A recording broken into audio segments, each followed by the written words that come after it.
बिस्मिल्लाहिर्रहमानिर्रहीम। System of linear equations, ये topic आज हमने स्टार्ट करना है। लास्ट टाइम हमने डिटर्मिनेंट्स का टॉपिक स्टार्ट किया हुआ था, उसी की आगे एक्सटेंशन यहाँ पे मैं आपको बता रहा हूँ। सबसे पहले two linear equations in two variables x1 and x2 such as, ये नीचे लिखी हुई है a11 x1 plus a12 x2 is equal to b1।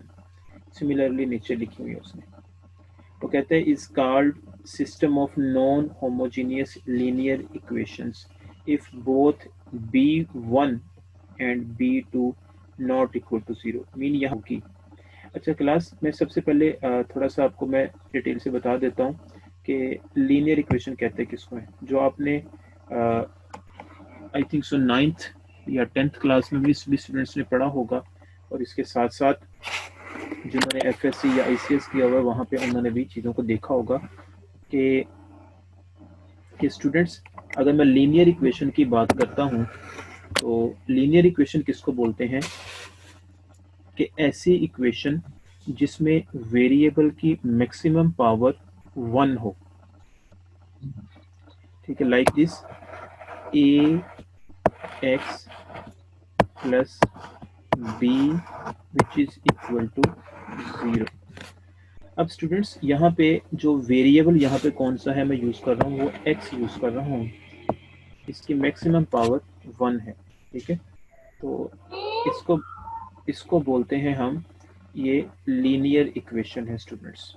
ठीक है, अब लीनियर इक्वेशन जो है स्टूडेंट्स, उसमें तो वेरिएबल की मैक्सिमम पावर 1 है, लेकिन अब यहाँ पे जो उसने लिखी हुई है इक्वेशन, वो भी उसने लीनियर इक्वेशन ही लिखी हुई।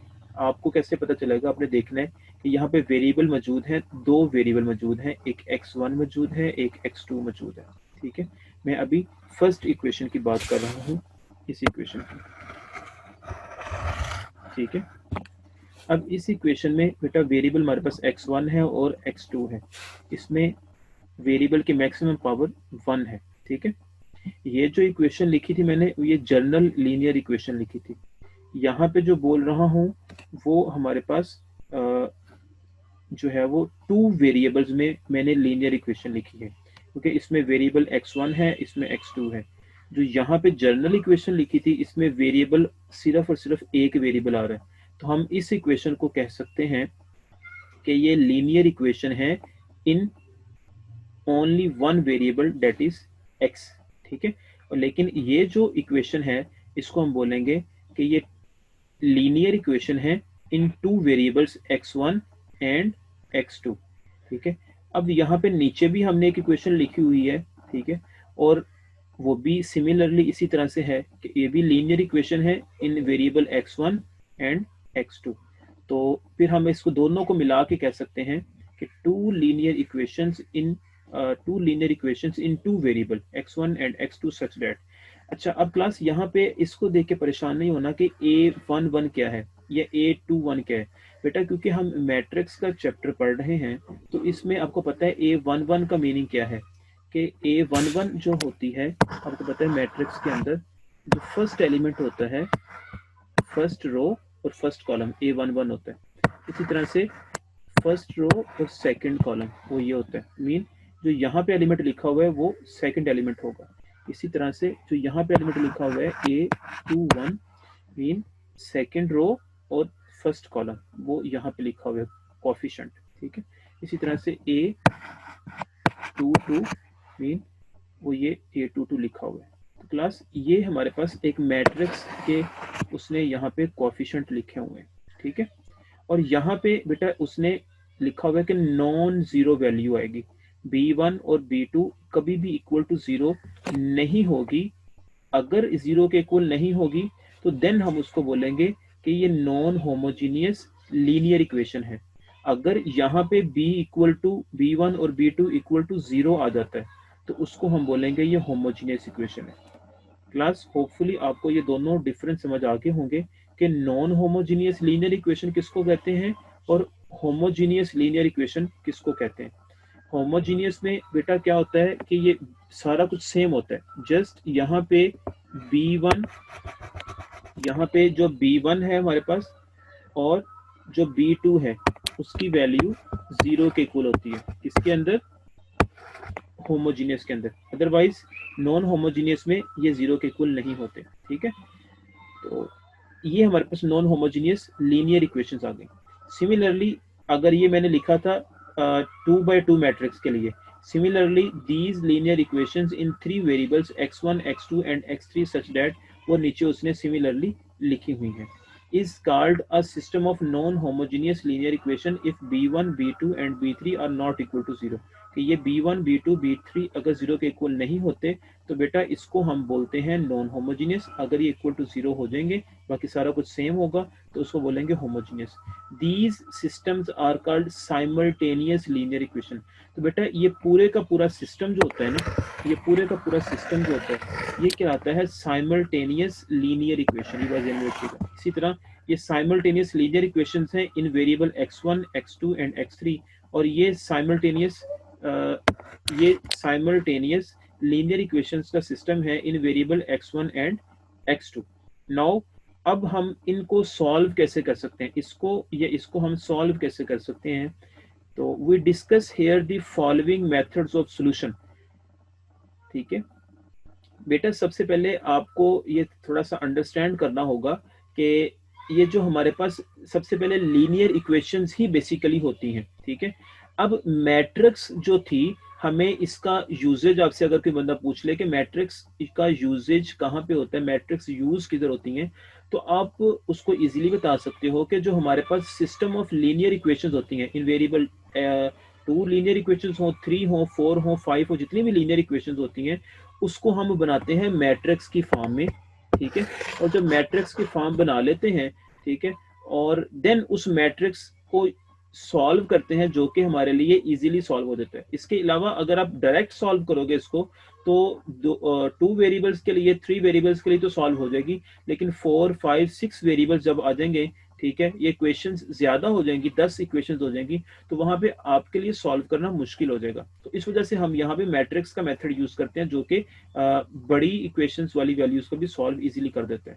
लेट्स सी, अब हम देखते हैं कि इसको हम सॉल्व कैसे करेंगे। ठीक है, नेक्स्ट है class matrix inversion method and Cramer rule. ठीक है, इनको सॉल्व करने के लिए हमारे पास 2 मेथड है, ये बेसिक मेथड आपने प्रीवियस क्लासेस में पढ़े हुए हैं। पहला है मैट्रिक्स इन्वर्शन मेथड और Cramer rule. These methods are explained with the help of following examples। पहला स्टूडेंट्स मेथड जो है, ये एग्जांपल लिखी हुई है, solve the system of linear equation by matrix inversion method. ये उसने 2x2, यहाँ पे उसने 2 इक्वेशंस लिखी हुई हैं इन वेरिएबल x1 एंड x2। ठीक है, अब इसको वो कह रहा है सॉल्व करें आप मैट्रिक्स इन्वर्शन मेथड से, फर्स्ट मेथड से। फर्स्ट ऑफ ऑल इसको सॉल्व करने के लिए आपको स्टूडेंट्स इस मैट्रिक्स जो ये इक्वेशंस लिखी हुई हैं इसको मैट्रिक्स की फॉर्म में लिखना है। बेटा इस मैट्रिक्स की फॉर्म में लिखने का जो वे होगा वो बहुत सिंपल है, आपको थोड़ा सा अंडरस्टैंड करना होगा। देखें स्टूडेंट्स, यहाँ पे आपने जो ये इसके कोफिशिएंट है, बेटा अगर मैं लिखता हूँ ना ऐसे 2x की पावर 3, तो बेटा ये जो x वेरिएबल के साथ होती है वैल्यू, इसको बोलते हैं कोएफिशिएंट।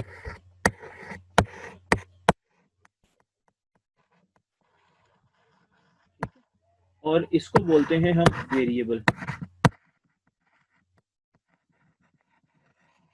और इसको बेटा बोलते हैं हम पावर, या इसको हम एक्सपोनेंट भी बोलते हैं। ठीक है, तो यहाँ पे जो अभी मैंने लिखे थे एक्सपोनेंट्स, अब यहाँ पे बेटा जो हमारे पास ये इक्वेशन है इसमें हमारे पास जो कोएफिशिएंट है, जैसे यहाँ पे 2 कोएफिशिएंट है वो हम यहाँ पे लिखेंगे। जितने भी कोएफिशिएंट्स हैं बेटा उसको हम यहाँ पे मैट्रिक्स की फॉर्म में लिखेंगे। ठीक है, अब देखिए यहाँ पे जरा, ये कोएफिशिएंट 2 था, -3 था, 5 था और 1 था। तो मैंने लिख दिया यहाँ पे 2 -3 5 और 1। और इसके अलावा जितने वेरिएबल्स यूज हो रहे हैं x1 और x2 वो बेटा हमने लिख दिए यहाँ पे x1 और x2, और 5 और 4 भी हमने एज इट इज लिख दिए। ठीक है, अब मैट्रिक्स को हमने ना यहाँ पे नेम दे दिया a, हमेशा ये हम नेम दे देंगे बड़ी मैट्रिक्स, उसको हमने a नाम दे दिया। वेरिएबल के लिए हमेशा x यूज करेंगे और इसके लिए स्मॉल b हम यूज कर लेंगे। अब इसको आपने बेटा इसको सॉल्व करना है। अब आपके पास कोई भी यहाँ पे 3 वेरिएबल्स वाली इक्वेशन आ जाए, 2 वाली आ जाए, ठीक है, तो उसको आपने सबसे पहला काम क्या करना है, मैट्रिक इन्वर्सन के लिए आपने उनको नेम्स देने, कोएफिशिएंट को अलग लिखना है, वेरिएबल्स को इस तरह लिखना है, और इसके जो राइट साइड पे वैल्यूज लिखी होंगी 5 और 4 वो बेटा आपने इसकी अलग मैट्रिक्स इज इक्वल टू डाल के लिख देना। It's okay. अब नेक्स्ट स्टूडेंट्स आपने इसको क्या करना है देखिएगा,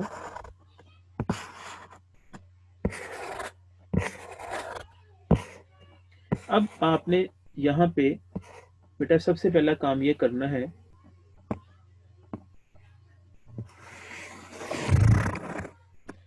आपने बच्चों यहाँ पे ए मैट्रिक्स का डिटर्मिनेंट लेना है। ठीक है, डिटर्मिनेंट आपको लास्ट लेक्चर में लेना सिखाया था मैंने।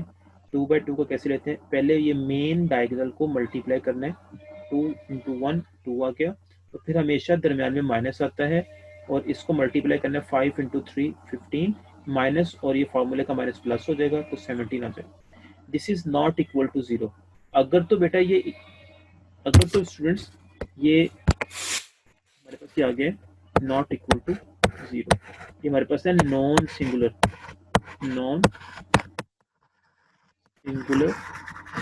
मैट्रिक्स। जो हमारे पास यहाँ पे मैंने मैट्रिक्स ली थी ये नॉन सिंगुलर है, या इसको बोल सकते हैं और इन्वर्टिबल मैट्रिक्स।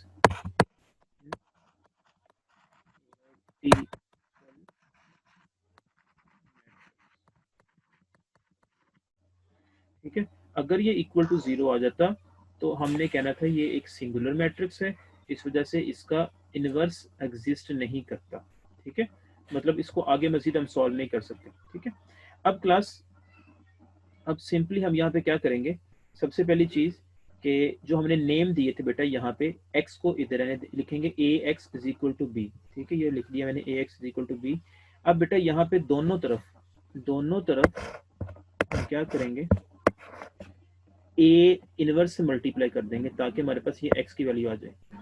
a इनवर्स से जब मैं मल्टीप्लाई करूंगा इसके, तो क्या होगा, ax ऑलरेडी आ रहा है, ये लेफ्ट साइड से किया था तो इधर भी लेफ्ट साइड ही लिखूंगा a इनवर्स इंटू b।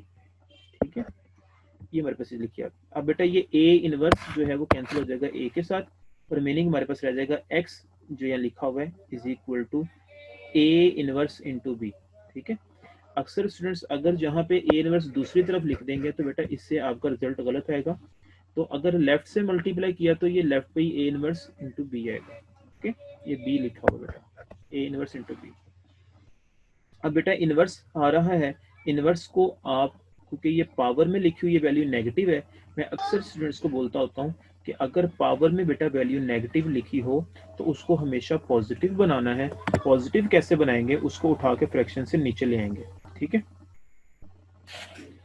तो लेकिन यहाँ पे आपको ऐसा करने की जरूरत नहीं है क्योंकि ये मैट्रिक्स की हम बात कर रहे हैं। ठीक है, तो सिंपली स्टूडेंट्स यहाँ पे a इनवर्स आपने निकालना है, तो a इनवर्स का आपने फॉर्मूला पढ़ा हुआ है, वो क्या होता है कि a inverse is equal to होता है एडजॉइंट ऑफ a का डिटर्मिनेंट। ठीक है, अब यहाँ पे बेटा यहाँ पे इसने लिखा हुआ यही चीज लिखी हुई है जो मैंने यहाँ फॉर्मूले की शक्ल में लिख दी।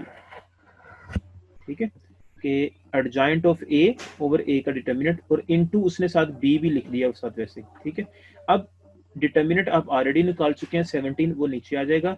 एडजॉइंट ऑफ a आपको पता है कैसे निकालते हैं बेटा, मेन डायगोनल जो होता है इसकी हमने जगह तब्दील करनी होती है। ठीक है, ये 1 ऊपर चला जाएगा, 2 नीचे आ गया, और इसकी और सेकंड डायगोनल की अलामत चेंज करनी होती है। ये माइनस था तो ये प्लस हो गया, ये प्लस था तो ये माइनस हो गया, और b जो था सिंपली उसकी वैल्यू एज इट इज आ गई, तो 3 और 5 और 4 आ गई यहाँ पे। ठीक है, अब स्टूडेंट्स इसको मल्टीप्लाई करना है, सिंपली वो आपको करना आता है।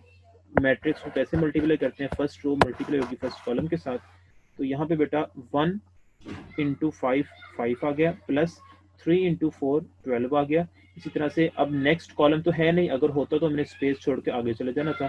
अब इस रो को मल्टीप्लाई करेंगे इस कॉलम के साथ, -5 इंटू 5 25 माइनस का आ जाएगा, प्लस 4 इंटू 2 यहाँ पे 8 आ जाएगा।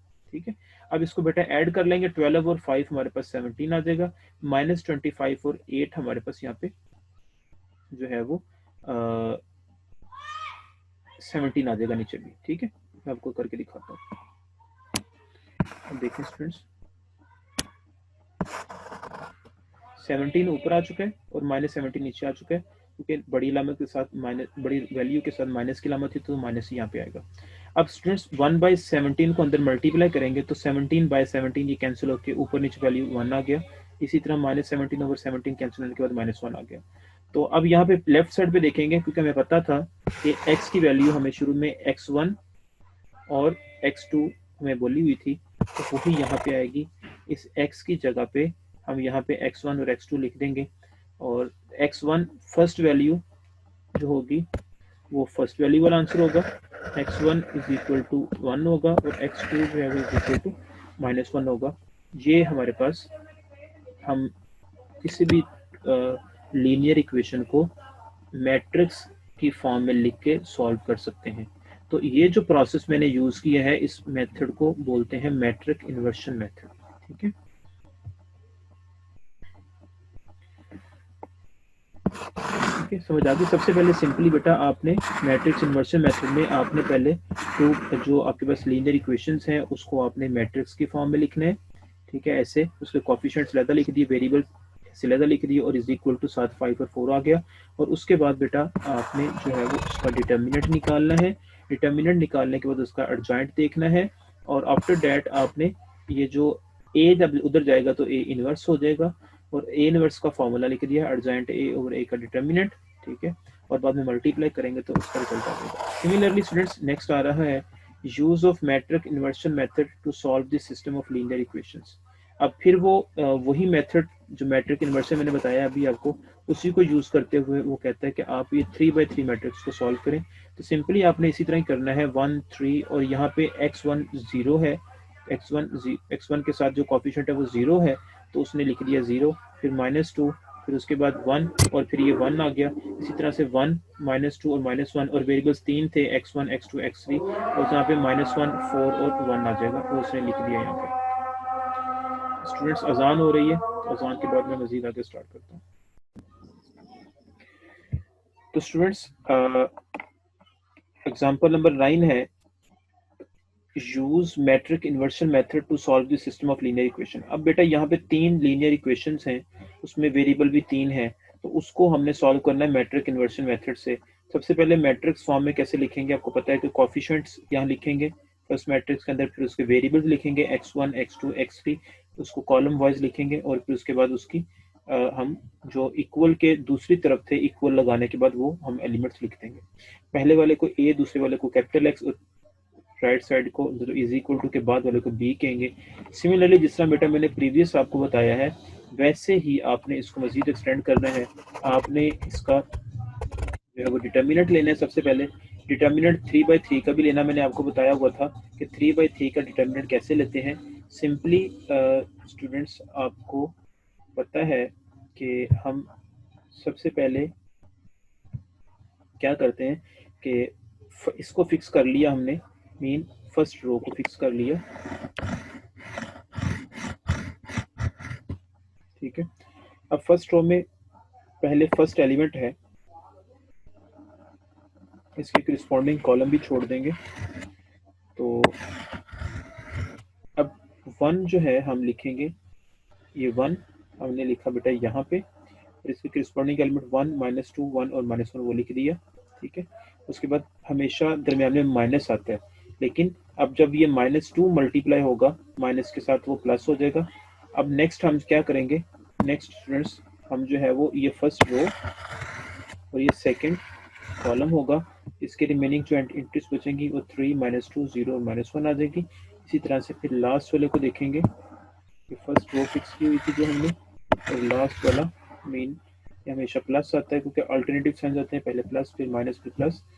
तो यहाँ पे +1 और रिमेनिंग 3 1 0 और 1 आ जाएगा यहाँ, ठीक है। इसको पहले हम फर्स्ट डायगोनल को मल्टीप्लाई करेंगे, -1 आ जाएगा और फिर माइनस फॉर्मूले का माइनस में माइनस प्लस, ये 2 आ जाएगा। सिमिलरली बाकी को सॉल्व करेंगे और अल्टीमेट हमारे पास रिजल्ट -2 आ जाएगा। अब स्टूडेंट्स इसका आंसर -2 है जो कि नॉट इक्वल टू 0 है, ठीक है। लिखेंगे अगर ये नॉन इक्वल टू 0 है so it's inverse exist and it is a non singular matrix, जिस तरह मैंने आपको ऊपर लिखा था, नॉन सिंगुलर मैट्रिक्स या इसको इन्वर्टिबल मैट्रिक्स भी बोलते हैं, ठीक है। अब स्टूडेंट्स मैंने बता दिया यहाँ पे कि नॉन सिंगुलर है, अगर तो सिंगुलर होता तो यहीं पे काम इसका खत्म हो जाना था, आगे हमने प्रोसेस क्वेश्चन को प्रोसीड नहीं करना था। अब स्टूडेंट्स नेक्स्ट हमने एडजॉइंट निकालना है, और एडजॉइंट निकालने का मैंने मेथड आपको बताया था कि 2/2 में तो होता है कि पहले डायगोनल को आपकी जगह तब्दील करते हो, दूसरे डायगोनल की जो है वो साइन चेंज कर देते हो। लेकिन जो 3/3 के लिए होता है उसके लिए हम एडजॉइंट कैसे निकालते हैं, हम उनके बेटा जो है वो कोफैक्टर्स निकालते हैं। यहाँ पे A11 लिखा है मैंने, कोफैक्टर्स निकालने का मेथड आपको मैंने बताया था प्रीवियस लेक्चर में। अगर किसी को कोफैक्टर निकालने में प्रॉब्लम है तो वो प्रीवियस लेक्चर की वीडियो सुन ले, तो उसके लिए ये कोफैक्टर्स निकालना आसान हो जाएंगे। अब हमने हर एलिमेंट के इस मैट्रिक्स के कोफैक्टर निकाले, पहले इस एलिमेंट के निकाले A11 के, तो इसका लिखना कैसे है, -1 की पावर, ये 1 को पावर में जमा कर देंगे, इस 1 को छोड़ेंगे इसके कॉलम रिस्पॉन्डिंग, और इसको छोड़ेंगे, रिमेनिंग 1 -2 1 और -1 लिखेंगे, इनको सॉल्व करेंगे तो आंसर 1 आ गया। सिमिलरली बेटा आपने सारों को से निकालने हैं और अल्टीमेट हमारे पास ये रिजल्ट आ जाएगा कोफैक्टर के लिए। और आफ्टर डेट जो कोफैक्टर का बेटा रिजल्ट आएगा उसका फिर साथ ही हमने ट्रांसपोज लेना है। इसने यहाँ पे एक स्टेप डायरेक्ट किया हुआ है, उसने ट्रांसपोज लेने के बाद रिजल्ट लिखा हुआ है। जैसे यहाँ पे एलिमेंट है ना बेटा हमारे पास आए थे, ये लाइक दिस, जैसे ये देखें, ये फर्स्ट A11 की वैल्यू 1 है, A12 की वैल्यू 3 है, फिर इसकी फिर 3 है, फिर इसके बाद -1 है, फिर -1 है, फिर -1 है, इसी तरह 3 है, इसी तरह नीचे लिखे हुए हैं वो एलिमेंट यहाँ पे आ जाएगी जो नीचे लिखे हुए हैं, ठीक है। अब इसको हमने ट्रांसपोज लेंगे, ठीक है। जब इसका ट्रांसपोज लेंगे तो 1 3 3 जो रो में लिखा हुआ है वो कॉलम में आ जाएगा, ठीक है। तो अब देख लें यहाँ पे जरा, इसने ये कॉलम में लिख दिया 1 3 3 -1 -1 जो रो थी वो कॉलम बन गई है, ठीक है। ये डायरेक्ट शिफ्ट किया हुआ है, इससे वरी नहीं होना। अब इसके बाद बेटा हमें पता था कि AX = B जो हमने प्रीवियस निकाला हुआ था यहाँ पे, ठीक है, AX = B, ठीक है। अब इसी को उसने यहाँ पे लिखा हुआ है कि आपने जो AX = B था स्टूडेंट्स, उसी का आपने दोनों तरफ जितना प्रीवियस मैंने बताया कि इनवर्स लेंगे, A इनवर्स से लेफ्ट साइड पे दोनों तरफ मल्टीप्लाई करेंगे, ये कैंसिल हो जाएंगे, पीछे X = A inverse B value इसमें डायरेक्ट लिखी है। उसके बाद A इनवर्स का फॉर्मूला लिखा 1/A determinant adjoint A × B। इसके बाद एडजॉइंट A की वैल्यू निकाल चुके हैं, डिटर्मिनेंट की वैल्यू 2 थी -2, और ये B की वैल्यू भी लिख दी। इसको बेटा हम जो है वो मैट्रिक्स को मल्टीप्लाई करेंगे और आफ्टर डेट एंड पे हमारे पास आंसर आ जाएगा 1 1 और 0 फर्स्ट एलिमेंट। अब X की वैल्यू बेटा यहाँ पे देखिए हमें पता था, लास्ट पे हमने लिखी थी X1 X2 और X3, ठीक है। हम इक्वालिटी मैट्रिक्स को यूज करते हुए फर्स्ट एलिमेंट फर्स्ट के बराबर, मीन X1 का वैल्यू 1, X2 का वैल्यू 1 और X3 का वैल्यू 0, तो ये हम इजीली रिजल्ट बता सकते हैं। ये बेटा मैंने आपको बताया है कि मैट्रिक इन्वर्सन के साथ। अब नेक्स्ट जो है वो सॉल्व बाय क्रैमर रूल, के क्रैमर रूल से किस तरह सॉल्व कर सकते हैं, ये भी बहुत आसान है। फर्स्ट ऑफ ऑल बेटा हमने 3/3 का मैट्रिक्स लिखा हुआ है, 3/3 की 3 वेरिएबल्स में लीनियर इक्वेशंस लिखी हुई हैं, 3 लीनियर इक्वेशंस लिखी हुई हैं 3 वेरिएबल्स के अंदर, X1 X2 और X3 में। अब इसको बेटा हम लिखेंगे मैट्रिक्स की फॉर्म में। देखिए यहाँ पे 2 3 5 वही हमने इसके कोफिशिएंट मैट्रिक्स लिखा, फिर उसके बाद ये वेरिएबल वाला लिखा, और उसके बाद ये वेरिएबल बेटा हमेशा अगर ऐसे रो में लिखे होते हैं ना, X1 X2 X3, मतलब ये इक्वेशन वाइज लिखे होते हैं, तो उसको जब हमने मैट्रिक्स में लिखना है तो ये कॉलम वाइज हो जाते हैं, X1 X2 और X3। ये कॉलम वाइज था तो इसको कॉलम वाइज ही रखना है, तो ये B एलिमेंट आ जाएगा। ये लिखने का स्टाइल है बेटा सिंपली, और इसके बाद कुछ नहीं है बेटा। जो था हमारे पास मैट्रिक इन्वर्शन मेथड, उसमें तो हम ये करते थे कि X इधर रहता था और इज इक्वल टू जो है वो उधर जाके ये ऐसे होता था x is equal to A inverse B, ठीक है। इसके बाद ये रिजल्ट निकालते थे और फिर हम ए इनवर्स की वैल्यू लिखते थे और जॉइंट ए ओवर ए का डिटर्मिनेंट और इनटू बी, ये हम ऐसे निकालते थे वैल्यू मैट्रिक्स इन्वर्सन के लिए। लेकिन इसके लिए थोड़ा सा डिफरेंट होगा। पहले हम जिस तरह प्रीवियस में करते थे कि डिटर्मिनेंट ए मैट्रिक्स का निकाला, अगर तो वो जीरो के इक्वल आ जाता है तो हम वहीं पे बात खत्म कर देते थे कि अगर हमारे पास ये जीरो के इक्वल डिटर्मिनेंट आ गया so it's inverse does not exist. लेकिन अब जो है वो जीरो के इक्वल नहीं आया यहाँ पे, तो इसको बोलेंगे ये नॉन सिंगुलर मैट्रिक्स, वही बात लिखोगे, या invertible matrix, so it's inverse exist. अब यहाँ पे हमने D1 वगैरह निकालने हैं, वो कैसे निकालने हैं अच्छा गौर से देखिएगा बेटा। यहाँ पे बेटा सबसे पहली चीज, ये जो आपके D1 जो अपने निकालना है, जो आपका फर्स्ट कॉलम होगा उसको रिप्लेस करना है आपने ये इस वाले जो बी वैल्यू के साथ, ठीक है।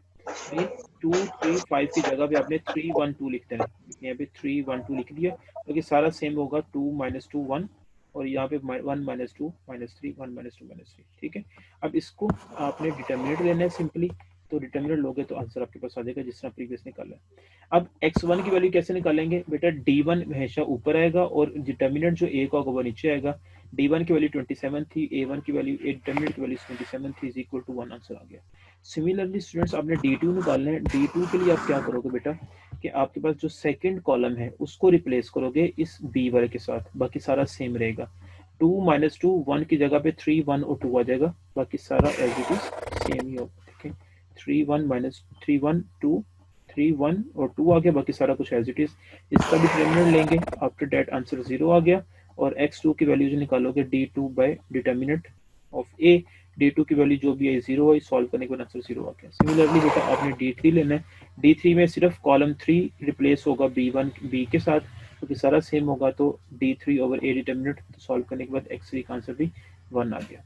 तो ये बेटा होपफुली आपको ये क्रैमर रूल भी समझ आ गया होगा। सिंपली बेटा क्रैमर रूल में आपने सारा कुछ सेम होता है, सिर्फ D1 D2 और D3 निकालने होते हैं। D1 कैसे निकालना है, ये फर्स्ट वैल्यू को आपने फर्स्ट कॉलम को रिप्लेस करना है बी के साथ, फिर D2 के लिए इसको रिप्लेस करना है बी के साथ, और D3 में इसको रिप्लेस करना है लास्ट कॉलम को बी के साथ, और उनका डिटर्मिनेंट लेना है और इसको डिवाइड करेंगे आप D1 ओवर डिटर्मिनेंट के ऊपर, तो वहां से x1 D1 वैल्यू लिखाएंगे तो यहाँ पे x1 का आंसर आ जाएगा। जब आप यहाँ पे बेटा D2 लगाएंगे तो x2 का आंसर आ जाएगा। जब आप D3 निकालेंगे तो x3 का आंसर आ जाएगा।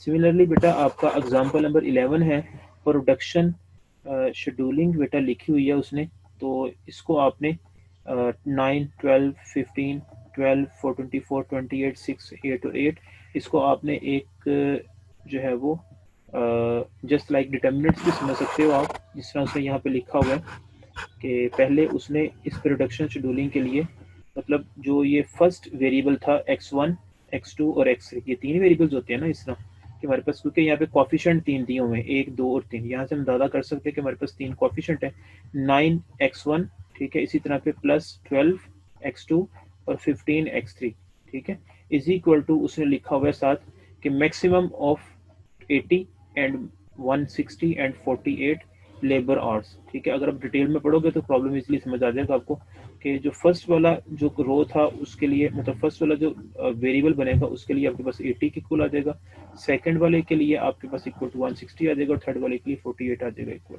ठीक है। तो इसको जब आप कटिंग सर्विंग और पैकिंग के लिए जब लिखेंगे इसको आप जब इक्वेशंस बन गई उसको आप इस तरह फॉर्म में लिख लें, फिर आगे सिमिलरली मैट्रिक्स फॉर्म में लिखें उसको, और जोन सा आपको दिल करता है मेथड लगाने का, मैट्रिक इन्वर्शन करता है या क्रैमर रूल, या जैसे आपको पेपर में बताया होगा तो वैसे आप मेथड को अप्लाई करके आप इसको सॉल्व कर सकते हैं इजीली, ठीक है। होपफुली आपको ये एग्जाम्पल्स समझ आ गई होंगी। ये जो नेक्स्ट एक्सरसाइज हमारे पास जो लास्ट टाइम मैंने आपको बताई भी थी 5.2 एक्सरसाइज आई थिंक सो थी, उसका 4 to 10 क्वेश्चन जो है वो उसने कहा है कि मैट्रिक इन्वर्शन से सॉल्व करने हैं। ये अभी मैंने मेथड समझा दिया है आपको मैट्रिक इन्वर्शन, तो उसके प्रॉब्लम्स आपने यहाँ से प्रैक्टिस के तौर पर ले लेने हैं, ठीक है। और इसी तरह जब 11 to 16 जो प्रॉब्लम्स हैं वो बेटा क्रैमर रूल से आपने सॉल्व करने हैं, आपको यहाँ पे बताए होंगे, ये भी मैंने आपको बता दिया। इसी तरह एप्लीकेशन प्रॉब्लम अभी मैंने आपको बताया है, इसको डिटेल से रीड करोगे इजीली, तो मैट्रिक्स फॉर्म में बनाइए, बना के दिया हुआ है, B1 B2 B3 N1 N2 N3, ये सारा लिखा होगा कि ये B1 B2 क्या है, बैक्टीरिया है। इसी तरह N1 N2 N3 क्या है, ये भी सारा बताया होगा अगर गौर से पढ़ेंगे। तो इसको आप लिखोगे ये कोफिशिएंट है, मीन यहाँ पे इसका कोफिशिएंट बन जाएगा बेटा, ये बन जाएगा 4x1 plus 2x2 plus 6x3 which is equal to, तो इक्वल टू किसके आएगा। अब उसने B1 का बताया 1 day can be consume 4 units, ठीक है, ऑफ N1, ठीक है। इसी तरह ये बताया हुआ है। अब इसका देखें जरा यहाँ पे गौर से कि उसने नीचे लिखा होगा स्टूडेंट्स कि वो इक्वल किसके बनते हैं। यहाँ पे तो उसने उसी को इस टेबल को डिस्क्राइब किया हुआ है, ये सारे में नीचे लिखा होगा कि इक्वल किसके बनते हैं। तो इसको आप देख सकते हैं इजीली। तो ये देखें बेटा, यहाँ पे बताया वो उसने टोटल कितना बनता है, पहले 4,200 units of N1 and 1,900 units of N2 and 4,700 units of N3, वो इक्वल टू लिख लेंगे। मतलब पहले इक्वल टू फर्स्ट वैल्यू जो इक्वल होगी वो 4,200 के इक्वल होगी first equation, second equation equal होगी 1,900 यूनिट्स के इक्वल होगी, और थर्ड इक्वेशन इक्वल होगी वो 4,700 यूनिट्स के इक्वल होगी। तो इस तरह आप उसको बता सकते हैं। उसने बता भी दिया है कि आपके आसानी के लिए x1 x2 x3 जो मैं आपको ऑलरेडी बता चुका हूँ कि number of bacterias in each culture वो डिस्क्राइब कर रहे हैं। सिमिलरली बेटा आपने लास्ट वाला B18 वाला प्रॉब्लम भी एप्लीकेशन प्रॉब्लम देखेंगे, और सप्लीमेंट्री एक्सरसाइज है बेटा, ये हम जो पूरा चैप्टर हमने ऑलरेडी किया हुआ है कंप्लीट, उसी को यूज़ करते हुए सप्लीमेंट्री एक्सरसाइज भी आपने खुद ट्राई करनी है। होपफुली स्टूडेंट्स आपको आज का लेक्चर समझ आ गया होगा। If you have any problem write in comment box or in WhatsApp group. Allah Hafiz.